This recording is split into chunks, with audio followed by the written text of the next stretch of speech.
شخصی اومد خدمت امام باقر علیه السلام، گفت آقا جون یه تفکری هست به نام تفکر مرجعه، از رجا و امید گرفته میشه.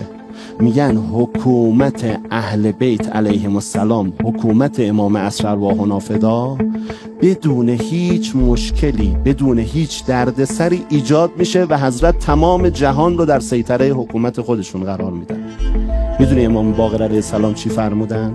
فرمودن کلا، خدا که چنین نیست، والذی نفسی بیده، به اون خدایی که جان من امام باقر در دست اوست، اگه بنا بود بدون هیچ مشکلی حکومت امام زمان تمام جهان رو در بر بگیره، پیامبر خدا این کارو میکردن، امیرالمومنین علیه السلام این کارو میکردن، سر سید الشهدا علیه السلام بالای نیزه نمیرفت، اینقدر مصیبت تحمل نمیکردن اهل بیت.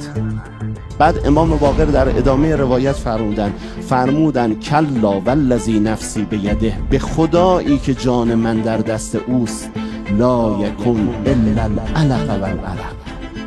انقدر باید در راه ایجاد حکومت جهانی فرزند ما مهدی عرقها ریخته بشه، تحمل سختی ها بشه، رنج ها و مصیبت ها رو یارانش تحمل بکنن که خدا میدونه.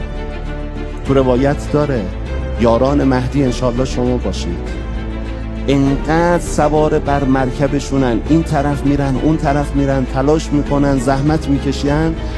میفرماد النوم علی السروج، خوابشون رو زین اسبشونه، رو مرکبشونه. امام باقر علیه السلام فرمودن خیلی باید زحمت کشیده بشه تا حکومت جهانی مهدی ما تشکیل بشه. البته این زحمات اجر